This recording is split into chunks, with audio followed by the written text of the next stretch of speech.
Olá, tudo bem?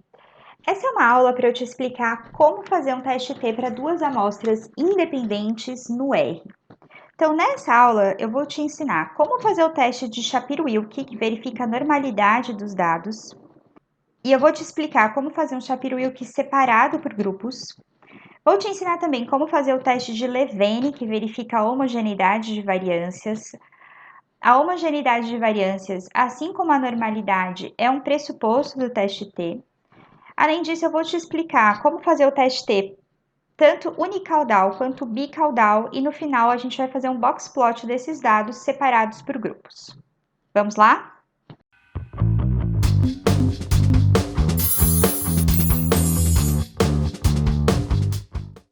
Então, para o exemplo dessa aula, a gente vai usar esse banco de dados, que é o banco de dados 3, que contém informações de 32 alunos da rede pública e privada.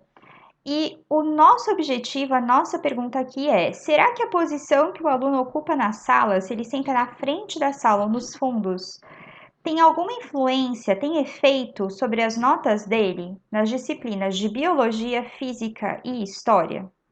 E aí eu quero que a gente descreva os resultados de forma apropriada. Por que esse é um caso que eu vou automaticamente pensar no teste T para amostras independentes? O teste T ele é usado quando eu quero comparar dois grupos. E nesse caso, o teste T é independente, dois grupos que sejam independentes. O que é bem esse caso, porque o que a gente quer fazer aqui é comparar o grupo de alunos que senta na frente com o grupo de alunos que senta nos fundos. Então, eu tenho aqui dois grupos, e são grupos que são independentes, porque os indivíduos que estão no grupo da frente não estão no grupo do fundo. Então, são grupos independentes. E eu quero ver o efeito desses dois grupos sobre as notas dos alunos. As notas, elas são, portanto, a variável dependente, porque são a variável que eu espero que sofram o efeito do grupo.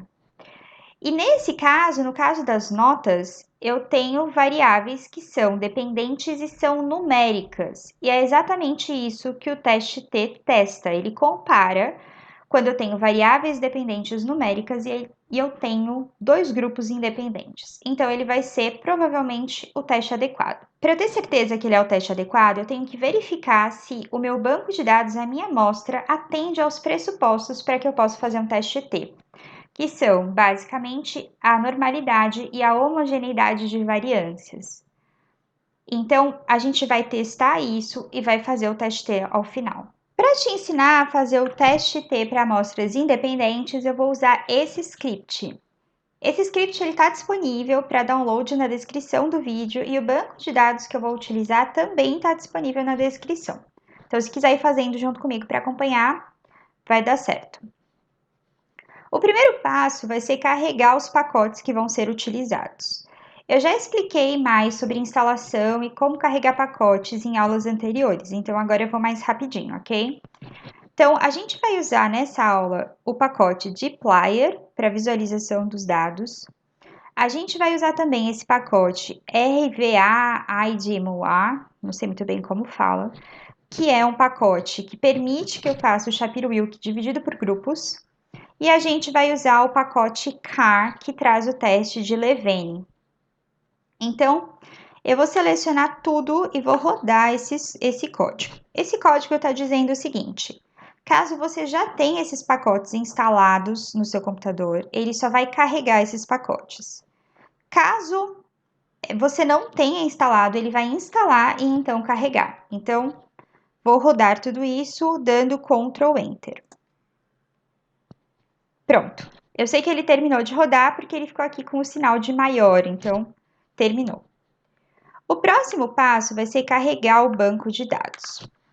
Isso aqui eu já expliquei também com detalhe em aulas anteriores, mas sempre que a gente vai começar, o mais prático é primeiro a gente selecionar qual é o nosso diretório de trabalho, qual é a pasta na qual estamos trabalhando.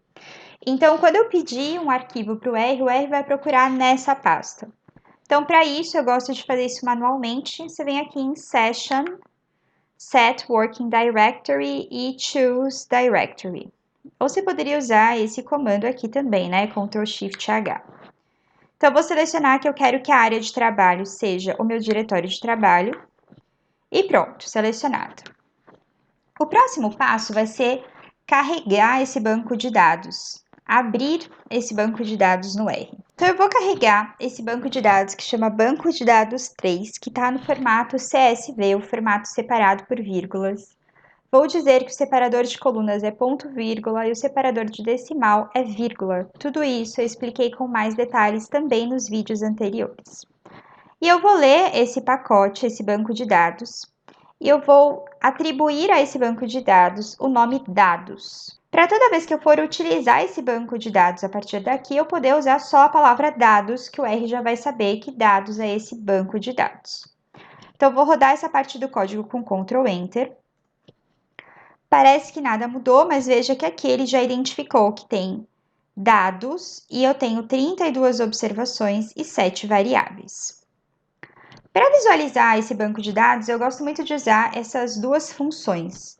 Uma delas é a view, assim com letra maiúscula, então estou dizendo que eu quero usar essa função view no banco de dados que eu acabei de nomear como dados.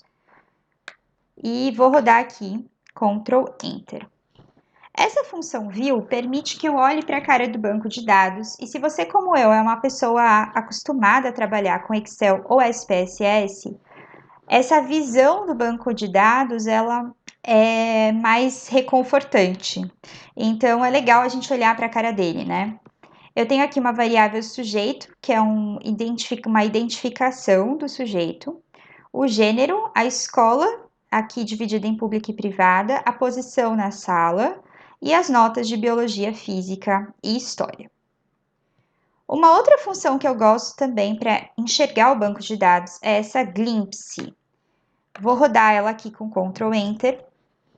E essa função, ela é muito importante para eu verificar se o R identificou corretamente os tipos de variáveis do meu banco de dados. Então, veja aqui que ele identificou que a variável sujeito é uma variável do tipo int, um número inteiro, e de fato ela é aqui um número inteiro, né?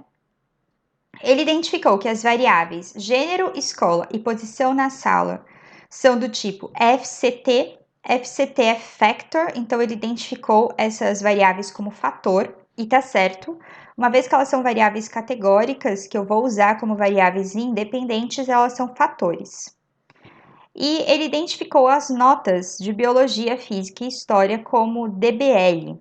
DBL vem de double e é como o R configura variáveis quantitativas que apresentam valores quebrados. Então tá certo, porque as notas tinham mesmo valores quebrados. Então eu vou seguir aqui no script. A partir de agora, o que a gente vai fazer antes de fazer o teste T independente é verificar se esse banco de dados atende aos pressupostos do teste T. Então, a primeira parte vai ser aqui, verificar se esses dados apresentam distribuição normal e depois verificar se as variâncias desses grupos são homogêneas. Então, vamos para a primeira parte. A primeira parte, então, a gente vai fazer o teste de Shapiro separado por grupo. Para fazer isso, você precisa ter instalado e carregado esse pacote, que é o RVA IDEMOAR. E como que a gente faz o Shapiro separado por grupo? Aqui eu vou fazer aquilo que eu tenho feito nos últimos vídeos, que é ir escrevendo com você e te explicando. E aí, inclusive, vou pedir, comenta aqui embaixo para mim se esse esquema está funcionando para você. Então, não estou muito acostumada a te explicar em código, eu estou acostumada a explicar onde clica, né? Então, eu estou ainda me adaptando. Comenta se isso está funcionando. Então, para fazer o Shapiro por grupo, a gente precisa usar essa função do pacote RVA, que é o byf.shapiro. Então, com isso, ele faz o Shapiro dividido por grupos. E aí, eu vou pedir aqui, primeiro, qual é a variável dependente? Qual é a variável que eu quero verificar se apresenta a distribuição normal? E aí, eu vou explicar também para ele qual é a variável que eu estou usando para fazer o agrupamento. Nesse caso, como a nossa pergunta era se a posição na sala tinha efeito sobre as notas serão as variáveis dependentes e a variável independente que está separando por grupo vai ser sempre a posição na sala. Então, eu vou colocar aqui a nota de biologia, certo? Ela é minha variável dependente. Aí eu vou colocar um til, e aí depois desse til eu vou escrever a variável independente, que nesse caso é a posição na sala. Posição underline sala. A forma como eu escrevi aqui tem que estar idêntica à forma como estava no banco de dados. Então, até é legal também que esse glimpse te dá a colinha de como que você escreveu no banco de dados.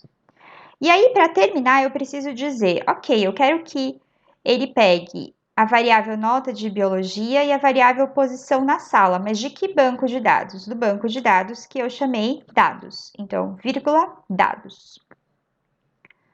Isso aqui é importante porque às vezes também você não está trabalhando com um único banco de dados, você tem uns 3 ou 4 carregados. Então, é claro, o R precisa que você conte para ele qual é o banco de dados que você quer que ele acesse. Então, montado aqui, eu vou rodar esse código, vou dar Ctrl Enter e ele vai me dar o teste de Shapiro por grupo para a nota de biologia. Então, Ctrl Enter. Então, veja que aqui ele está me dizendo que eu tenho testes de normalidade de Shapiro-Wilk, que o dado incluído foi a nota de biologia, que ele está dividido pela posição na sala, e ele deu aqui 2 valores de Shapiro, tanto para frente quanto para fundos. Vou treinar com você a interpretação desse e os outros a gente faz a interpretação um pouco mais rápida. Mas o teste de Shapiro-Wilk, ele tem como hipótese nula que os dados apresentam distribuição normal, que a distribuição é igual à normal. E hipótese alternativa, que a distribuição é diferente da normal. Portanto, nesse caso, então o W é o valor do teste, tá? Quando a gente precisa reportar, é esse W que a gente reporta. E aqui eu tenho o valor de P, que é o valor que vai me ajudar a tomar a decisão se eu vou rejeitar a hipótese nula ou não vou rejeitar. Nesse caso, veja que tanto para o grupo frente quanto para o grupo fundos, o valor de P foi maior que 0,05. Portanto, não vamos rejeitar a hipótese nula, vamos considerar que tanto no grupo frente quanto no grupo fundos, a nota de biologia apresenta uma distribuição normal. Voltando aqui para o script, então eu já rodei para a nota de biologia, vou apagar, mas vou rodar aqui para as notas de física e história. Vou dar aqui um Ctrl Enter primeiro para física e depois para história, só para não ficar muito confuso. Então, veja que aqui eu tenho o Shapiro-Wilk para nota de física, separado frente e fundos. E veja que nesse caso também os valores de P foram maior que 0,05. Então, também posso considerar que a nota de física nos dois grupos apresenta uma distribuição normal. E por fim, vou rodar esse último código que é para a nota de história. De novo, os valores de P são maior que 0,05, então também vou considerar que a nota de história apresenta a distribuição normal nos dois grupos. Ok, um dos pressupostos do teste T já foi verificado. Eu sei que os dados apresentam distribuição normal.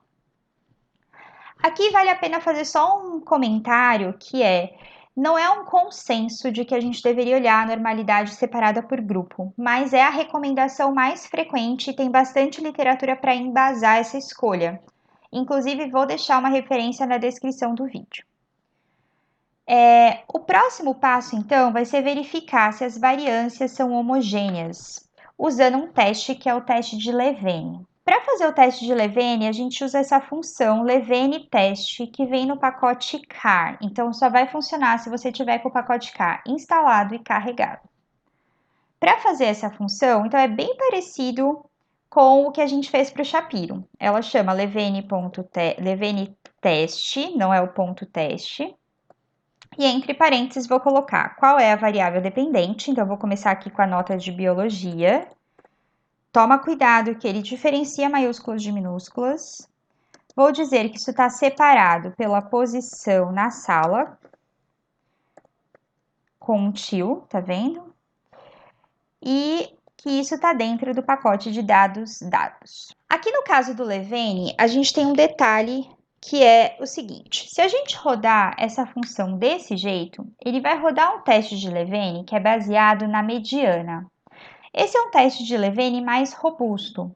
Só que eu coloquei aqui também como fazer o teste de Levene baseado na média, porque O teste de Levene que o SPSS faz é esse baseado na média. Então, eu vou colocar aqui center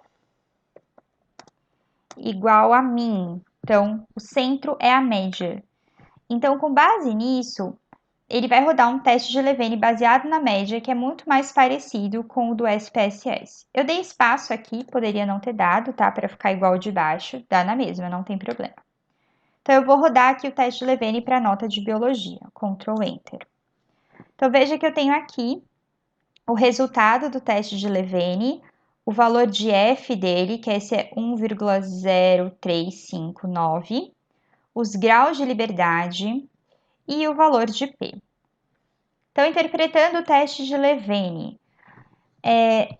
o teste Levene tem como hipótese nula que as variâncias dos grupos são homogêneas e hipótese alternativa, portanto, que as variâncias não são homogêneas. Nesse caso, como o valor de P foi maior que 0,05, a gente não vai rejeitar a hipótese nula. Vamos, portanto, considerar que as variâncias são homogêneas. Então, ótimo, esse pressuposto foi atendido. Voltando aqui para o script, então eu fiz já para a nota de biologia, vou apagar. E eu tenho os mesmos códigos escritos já para as notas de física e história. Veja que está idêntico, a única coisa é que muda aqui a nota, né? Muda a variável dependente. Inclusive, a hora que você estiver fazendo na sua prática, o que você vai fazer é isso, escrever uma única vez e copiar. E, inclusive, é super ok também você ir sempre montando em cima de scripts que você já tenha, né? Porque é bem difícil você lembrar todos esses códigos. Então, eu vou fazer agora o teste de Levene para a nota de física, Ctrl Enter. E aqui apareceu um problema. Na verdade, não é um problema, mas é algo para a gente pensar. Para a nota de física, o valor de P foi menor que 0,05. Isso quer dizer que para essa nota, as variâncias dos grupos não são homogêneas. Eu tenho que ter isso em mente na hora que eu for pensar no teste T. E por fim, eu vou fazer aqui para a nota de história. Para a nota de história, de novo, as variâncias não são homogêneas. Então, de novo, tenho que lembrar disso na hora de fazer o teste T. Seguindo aqui com o script, a gente vai para a parte de fazer o teste T. Então, eu vou de novo escrever para você, escrever junto com você e te explicar como é que a gente monta esse teste T. Então, para fazer o teste T, a gente usa uma função que é nativa do R, que é a t.test. O que eu preciso fornecer para essa função para ela funcionar? Eu preciso fornecer qual é a variável dependente, qual é a variável de grupo, qual é o banco de dados, e eu preciso fornecer para ela também uma outra informação, que é: as variâncias dos grupos são homogêneas? Não sei se você lembra tão bem assim, mas no SPSS, quando a gente faz o teste T, ele sempre libera dois resultados. Um para você considerar quando as variâncias são homogêneas e outro para você considerar quando as variâncias não são homogêneas. A diferença é que aqui no R, a gente não vai fazer sempre os dois. Quer dizer, se você quiser, você pode, mas não tem porquê. Então, a gente já vai escolher na hora de rodar o teste se as variâncias foram ou não foram homogêneas. Então, eu vou começar com a nota de biologia. T.teste. Minha variável dependente é a nota biologia. A variável independente é a posição, na sala, com letra maiúscula. O banco que eu estou usando é o que chama dados. E aí vem o detalhe da variância. A gente vai escrever aqui, var.equal, igual. E essa função var.equal, esse pedaço, ele pode tanto assumir o valor true, verdadeiro, ou false, falso. Então, nesse caso da nota de biologia, as variâncias foram homogêneas. Lembra que o Levene deu maior que 0,05? Então, aqui na parte de se as variâncias são iguais, eu vou escrever true. Você poderia ter colocado só o T, já funciona também. Então, ele vai entender que, sim, as variâncias são homogêneas e ele vai rodar o teste T para variâncias homogêneas.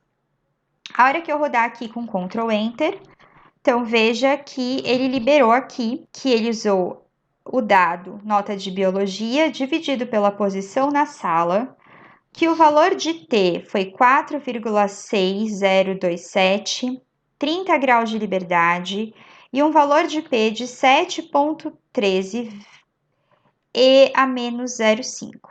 Isso aqui é um pouco menos habitual do que o que a gente vê no SPSS. Se você é uma pessoa que odeia potência, isso talvez te deixe um pouco infeliz, mas o que ele está dizendo aqui é que o valor de P foi o 7,13 vezes 10 elevado a menos 5. 10 elevado a menos 5 é a mesma coisa que pegar o número e dividir ele por 100 mil, certo? 1 seguido de 5 zeros. Então, quer dizer que esse número vai ficar bem menor. Eu andaria com essa vírgula aqui, que no caso é um ponto, né? Porque está em inglês. Eu andaria com isso 5 casas para trás. Então, é um valor bem menor que 0,05. Ele fornece também aqui qual é a hipótese alternativa, que a diferença entre as médias é diferente de zero, ou seja, há diferença entre os grupos. Ele fornece também um intervalo de confiança para essa diferença entre as médias. E ele fornece aqui no final a média do grupo frente e a média do grupo fundos. Então, veja que o pessoal que senta na frente ficou com uma média de 6,5 e o pessoal que senta nos fundos ficou com uma média de 3,98. Então, vamos lá, para interpretar isso. O teste T, ele tem sempre como hipótese nula que a média do grupo A é igual à média do grupo B. Estou falando A e B para ser mais genérico, mas enfim, então nesse caso, que a média do grupo frente é igual à média do grupo fundo. E como hipótese alternativa que existe uma diferença entre essas médias. Nesse caso, como o valor de P foi menor que 0,05, a gente vai rejeitar a hipótese nula e escolher a hipótese alternativa. Então, considerar que existe diferença entre esses grupos. Então, quer dizer que essa diferença entre a nota 6,5 do grupo frente e a nota 3,98 do grupo fundos, ela é uma diferença estatisticamente significativa. Eu já fiz para a nota de biologia, eu vou fazer para os outros. No caso da nota de física, veja que aqui ficou super parecido. Eu só troquei a nota onde está escrito nota de biologia por nota de física, para fazer o teste T para nota de física. E outra coisa que mudou é que aqui, onde eu tinha escrito true para as variâncias iguais, eu escrevi false, porque as variâncias não são iguais. Então, isso vai fazer com que o R rode o teste T independente para variâncias desiguais, que é um teste T que corrige para essa situação. Então, eu vou selecionar aqui, dar Ctrl Enter. Então, veja que eu tenho aqui um valor de T de 4,43, 17,68 graus de liberdade, o que pode parecer um pouco estranho, mas esse grau de liberdade quebrado vem dessa correção da fórmula para lidar com as variâncias desiguais. E o valor de P foi 0,0003, né? Ou seja, um valor de P muito pequeno, menor que 0,001. Ele também dá aqui o intervalo de confiança e as médias. O pessoal que senta na frente tirou 6,6 e o pessoal dos fundos tirou 4, em média. Então, de novo, nesse caso, como o valor de P foi menor que 0,05, a gente vai rejeitar a hipótese nula e considerar que existe diferença nas notas dos grupos, na média de nota dos grupos. E por fim, a mesma coisa para a nota de história. Então, vou dar aqui um Ctrl Enter. Então, eu tenho aqui o valor de T, os valores de grau de liberdade. Veja que aqui para a história, eu também estabeleci que o var.equal é falso, porque ela também não apresentou homogeneidade de variâncias. E por isso mesmo, o grau de liberdade é um valor quebrado, porque ele usou essa fórmula adaptada. Ele também fornece aqui intervalo de confiança para a diferença entre as médias e as médias do grupo frente e grupo fundos. Para as notas de história, veja que o valor de P foi 0,13, então ele foi maior que 0,05, o que quer dizer que a gente não vai rejeitar a hipótese nula. Não posso dizer que esses grupos são diferentes. Então, até agora, o que a gente descobriu? Que existe diferença entre os grupos para as notas de biologia e física, mas que não existe diferença entre os grupos para a nota de história. Além disso, eu estou usando aqui a palavra diferença, mas dá para saber quem teve a nota maior, mesmo porque o R libera aqui as médias das notas aqui no final. Então, em todas as situações, o grupo que senta na frente teve uma nota maior. Outra coisa importante aqui é dizer que o teste que o R roda por default é o teste bicaudal. Então, já tivemos discussões sobre teste bicaudal em outras aulas, mas então ele está considerando como hipótese alternativa que a média de um grupo é diferente da média do outro grupo. Ele não está estabelecendo uma direção para essa diferença. Se você quiser, dá para fazer um teste unicaudal, adicionando na fórmula esse alternative equal greater ou alternative equal less. Então, greater quando eu quero dizer que um grupo é maior que o segundo e less quando um grupo é menor que o segundo. Coloquei aqui uns comentários para você lembrar caso você deseje fazer o teste unicaudal. Mas isso não é o padrão e em 99% dos casos não é recomendado. E aí, por fim, para terminar essa análise completa, eu montei aqui um passo para a gente visualizar esses dados. O que eu fiz aqui? Eu montei 3 box plots, um com a nota de biologia, um com a nota de física e outro com a nota de história.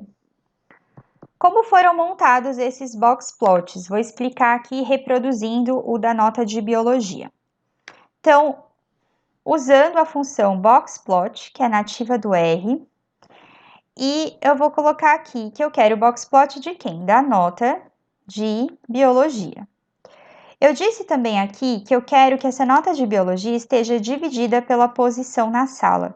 Ou seja, eu quero que o gráfico de caixas criado seja separado pelo grupo, se a pessoa senta na frente ou ela senta nos fundos. Eu disse também que o conjunto de dados que eu estou usando é o que chama dados. E eu ainda, para deixar o gráfico mais agradável e informativo, eu coloquei rótulo no eixo Y e rótulo no eixo X.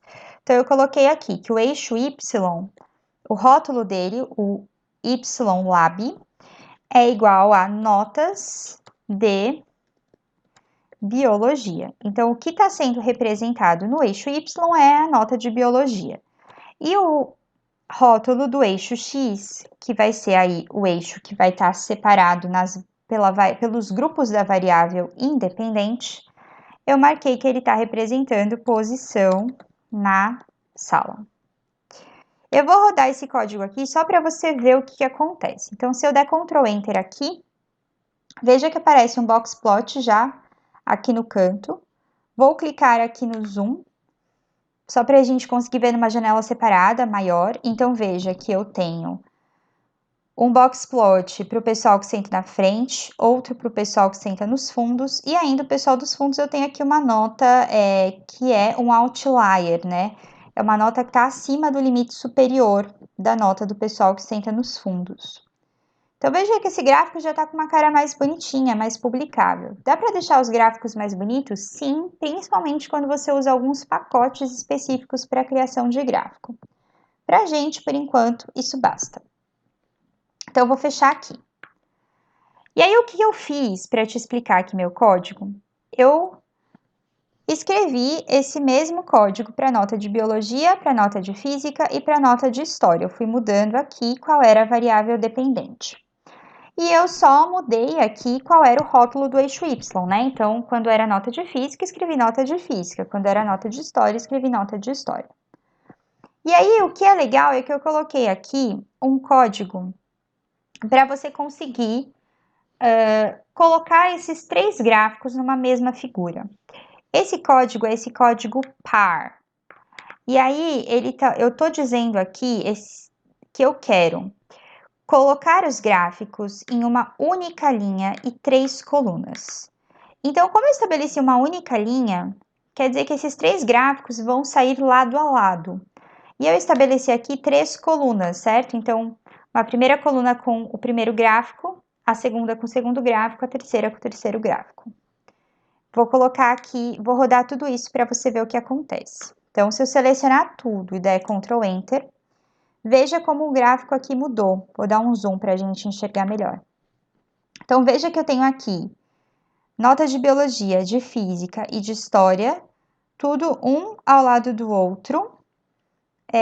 Então, fica até mais legal para a gente fazer comparações entre as notas. Só para você não ficar muito com dúvida do que eu fiz aqui com esse comando, eu vou trocar ele para você entender como ficaria diferente. Eu vou dizer que eu quero que o gráfico saia em 2 linhas e 2 colunas. Como aqui isso? Então, 2 linhas, 2 colunas seria um quadradinho, né, com 4 gráficos. Nesse caso, como só tem 3, um espaço vai ficar vazio, mas veja como vai ficar. Então, vamos rodar aqui. Se eu dar um zoom aqui, então veja que eu tenho agora nota de biologia, nota de física, nota de história, ok? Muito bom. Para encerrar, eu vou só treinar com você como reportar o teste T. Então, para isso, eu vou voltar aqui no resultado do teste T, vou selecionar qualquer um deles, eu acho que vou selecionar aqui o de nota de física, só porque ele não tem a variância homogênea, e aí tem aquele grau de liberdade quebradinho. Então, eu vou rodar ele de novo. Vou dar aqui um Ctrl Enter. Então, nesse caso, eu vou dizer assim, o teste T para 2 amostras independentes mostrou que há efeito da posição na sala sobre a nota de física. E aí, na frente dessa frase, eu vou ter que dar todas as informações que corroboram essa minha frase, né? Então, eu vou dizer que o valor de T foi 4,4352. Além disso, em frente ao T, eu vou colocar entre parênteses o grau de liberdade. Ah, mas está quebrado, tem um valor quebrado. Tudo bem, você vai colocar lá 17,68. E vou colocar que o valor de P foi menor que 0,001. Por que eu não vou colocar aqui o valor de P inteiro? Porque veja que ele é muito pequeno. Quando ele é menor que 0,001, a gente já nem reporta, a gente escreve assim mesmo. Ok? A gente ainda pode complementar essa resposta dizendo que o grupo que senta na frente da sala apresentou, em média, notas de física superiores ao grupo que senta nos fundos da sala. Ok? É isso, eu espero que essas aulas estejam fazendo sentido para você. Se você gosta do conteúdo que é publicado aqui, por favor, curta os vídeos, se inscreva no canal. E além disso, eu estou também publicando conteúdo de estatística no Instagram, no @estatísticaaplicada. Então, se quiser me seguir por lá também, eu vou ficar bem feliz. Por hoje é isso e até a próxima!